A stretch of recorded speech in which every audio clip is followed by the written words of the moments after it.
Hi everyone, मैं doctor Akshay वनवट। आज जो टॉपिक आपके साथ डिस्कस कर रहा हूँ वो है वैक्सीनेशन, इम्यूनाइजेशन, लसीकरण या टीकाकरण के नाम से जाने जाने वाली चीज़। वैक्सीनेशन क्या होता है? वैक्सीनेशन में हम कंट्रोल तरीके से अपनी बॉडी के अंदर वायरसेस या बैक्टीरिया को इंट्रोड्यूस कराते हैं ताकि हमारी बॉडी उन वायरसेस बैक्टीरिया को देखे और उनके अगेंस्ट इम्यूनिटी डेवलप करे या शरीर उनके अगेंस्ट लड़ने की कैपेसिटी बिल्डअप करे। तो एक तरह का नेचुरल मेथड है। अब अगर हम वैक्सीनेशन या इम्यूनाइजेशन नहीं कराएंगे तो क्या होगा? ये बैक्टीरिया वायरसेस हमारी बॉडी में नेचुरली आएंगे और तब ये इन्फेक्शन काफ़ी सीवियर होगा। तब अगर हमें हॉस्पिटलाइज करना पड़ा तो ज़्यादा दिन का हॉस्पिटलाइजेशन होगा और सीवियरिटी भी ज़्यादा होने के कारण डेथ होने की चांसेस ज़्यादा हो सकते हैं।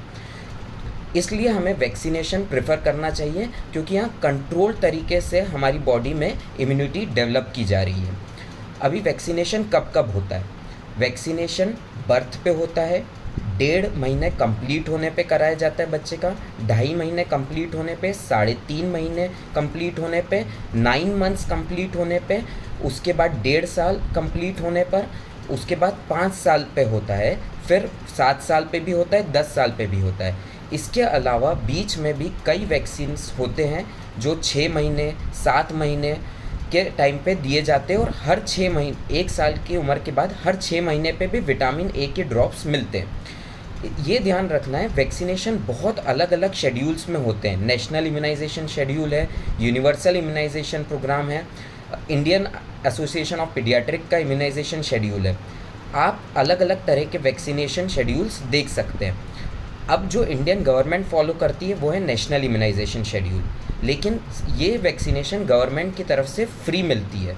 लेकिन कुछ वैक्सीन्स होती हैं जो हमारी बॉडी को ज़रूरत है, हमें ज़रूरत है लेकिन वो नेशनल इम्यूनाइजेशन शेड्यूल में कवर नहीं होती है।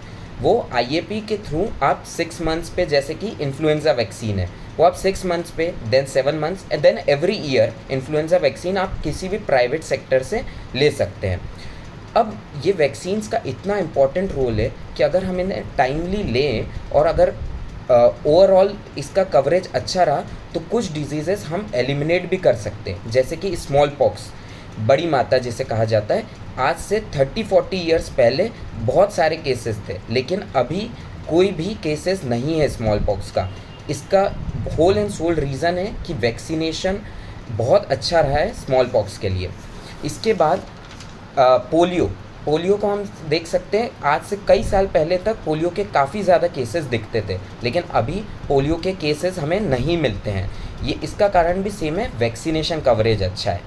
अब कुछ वैक्सीन्स एडोलेसेंट एज ग्रुप में भी लगती है, वो भी वैक्सीन्स हमें ध्यान रखनी है, जैसे कि एचपीवी का वैक्सीन, जैसे कि Tdap vaccine, tetanus diphtheria acellular pertussis vaccine, hepatitis B vaccine specially for health care workers. इन वैक्सीन्स को लगाने का भी हमें ध्यान रखना है। अब अगर वैक्सीन कभी हमसे मिस्ड हो जाती है तो क्या करना है? मान लीजिए कि आपसे 6 वीक्स पे आप नहीं लेके गए अपने बच्चे को और 6 वीक का डोज मिस हो गया।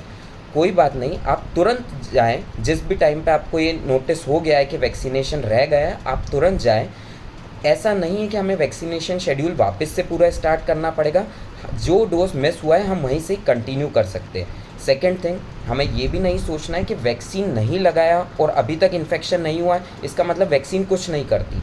ऐसा नहीं है, कई बार इन्फेक्शन बहुत समय बाद होता है। जैसे कि अभी के समय पे मीज़ल्स आउटब्रेक हुआ था मुंबई में। उसका मेन रीज़न था बहुत सारे बच्चे जो 5-6 साल के हो चुके और उन्हें अपने 9 मंथ्स के वैक्सीन्स भी नहीं लिए, उन्हें 3.5 महीने बाद कोई वैक्सीन नहीं लिया था और उन्हें अब जाके 5 साल 6 साल की उम्र पे मीज़ल्स हो गया।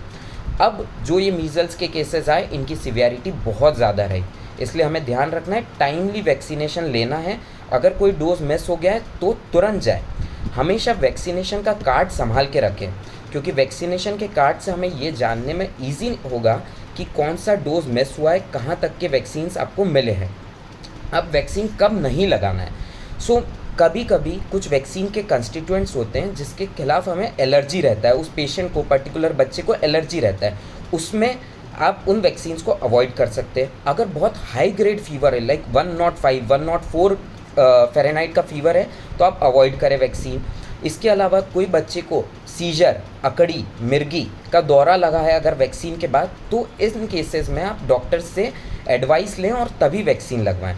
लेकिन ये ध्यान रखना, अगर माइल्ड फीवर है, थोड़ा सर्दी खांसी है, अगर थोड़ा सा जुलाब या डायरिया है, या इस तरह की कोई चीज़ें, माइल्ड फीवर, कफ, कोल्ड, रनी नोज, नाक बह रहा है, इनमें वैक्सीनेशन अवॉइड नहीं करना है। आप अपने डॉक्टर के पास जाएं, वो चेक करेंगे, अगर पॉसिबल है तो वो वैक्सीन लगवाएंगे। Mild cough cold is not a contraindication for vaccine, please keep this thing in mind. अब नए चीज़ क्या आ रहे हैं, बहुत सारे एडवांसमेंट के साथ हमने काफ़ी सारी वैक्सीन्स को कंबाइन कर लिया है। 3-4 वैक्सीन्स को हमने एक ही वैक्सीन, एक ही डोज में हम इम्यूनाइज कर रहे हैं। इससे ये होता है कि नंबर ऑफ इंजेक्शंस जो हैं वो कम हो गए। सेकेंड थिंग, बहुत नया एक कंसेप्ट आया पेनलेस वैक्सीन का। सो हमें ध्यान रखना है, ये पेनलेस का कंसेप्ट जो है ये DPT वैक्सीन के साथ है, और इसलिए हम ध्यान रखें, अगर होल सेल पर्टूसिस का कंपोनेंट है तो वो मोर पेनफुल होगा, मोर रेडनेस, मोर स्वेलिंग कराएगा। अब कभी कभी इस सेल्यूलर पर्टूसिस का कंपोनेंट हम प्राइवेट सेक्टर से लगवा सकते हैं। ये जो ए सेल्यूलर पर्टूसिस कंपोनेंट होता है, ये माइल्ड पेन करवाता है, रेडनेस और स्वेलिंग कम होते हैं। लेकिन इसका मतलब ये नहीं है कि जब वैक्सीन लगा रहे होंगे तब पेन ही नहीं होगा बच्चे को, ऐसा नहीं है। जब वैक्सीन लगा रहे हैं पेन तो होगा, लेकिन ज़्यादा स्वेलिंग या ज़्यादा सिवियरिटी ऑफ रेडनेस या पेन नहीं रहेगा, और वैक्सीन हमें पेनलेस कह सकते हैं इन वैक्सीन्स को। इसके अलावा कुछ बेसिक डाउट्स होते हैं, जैसे कि क्या बर्थ के तुरंत बाद 24 घंटे के अंदर बच्चे को वैक्सीन देना ज़रूरी है? हाँ, कुछ वैक्सीन है, जैसे कि हेपेटाइटिस बी का वैक्सीन, ये बर्थ के 24 घंटे के अंदर लगता है, ताकि माँ से होने वाला पेरीनेटल ट्रांसमिशन हम अवॉइड कर सकें। सेकेंड थिंग, जैसे BCG वैक्सीन है, BCG वैक्सीन के साथ जो इस जगह पे लगता है, लेफ्ट हैंड साइड पे, तो इन केसेस में कभी कभी एक अल्सर या पेप्यूल या एक सूजन आ जाती है।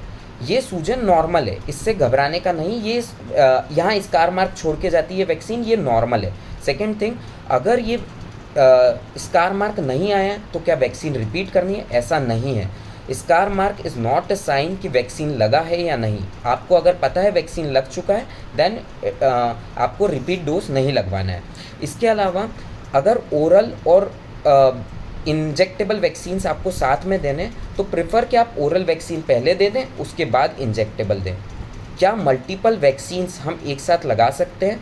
यस, मल्टीपल इंजेक्टेबल वैक्सीन्स हम एक साथ लगवा सकते हैं, बस उनमें अगर डिस्टेंस 1 इंच अपार्ट होना चाहिए, 1 इंच की दूरी होनी चाहिए दो कॉन्करेंट वैक्सीन्स के बीच में। इसके अलावा वैक्सीन्स लगाते टाइम हमें ये याद रखना है कि बहुत बार वहाँ पे सूजन या कुछ आता है, तो उसे रगड़ना, मसाज करना नहीं है। वहाँ पर आप कोल्ड क्लॉथ से, कोल्ड डैम्प क्लॉथ से वहाँ पे अप्लाई कर सकते हैं, ताकि वो सूदिंग इफ़ेक्ट दे उसे। इसके अलावा कई बार वैक्सीन्स के बाद फीवर आता है, ये नॉर्मल है, आप इसके लिए पैरासीटामोल अपने डॉक्टर से ले सकते हैं। इसके अलावा अगर हमें वैक्सीन्स लेने में कोई भी इशू आता है, तो हमें तुरंत डॉक्टर के पास जाना है। ये नहीं सोचना है कि हमने डोज मिस कर चुके हैं तो अब वापस नहीं जाएंगे, हमें डॉक्टर नया वैक्सीन नहीं लगाएंगे या आगे का वैक्सीन शेड्यूल नहीं कंप्लीट कर सकते, ऐसा नहीं है। Vaccination is must and you must visit your paediatrician for the miss dose. कई वैक्सीन्स एडल्ट में आते हैं, तो इसलिए एडल्ट को भी, एडोलेसेंट एज ग्रुप को भी डॉक्टर के पास जाके अपने लिए जो वैक्सीन्स है वो पूछना है और लेना है। ये टॉपिक बहुत बड़ा है, बहुत वास्ट है, इसमें बहुत सारे डाउट रहते हैं। इस वीडियो के बाद भी अगर आपको कुछ डाउट रह रहा है, कोई वैक्सीन रिलेटेड स्पेसिफिक क्वेश्चंस है, तो आप मुझे डायरेक्ट कमेंट सेक्शन में पूछ सकते हैं। Please like, share and subscribe this video. Thank you. Bye bye.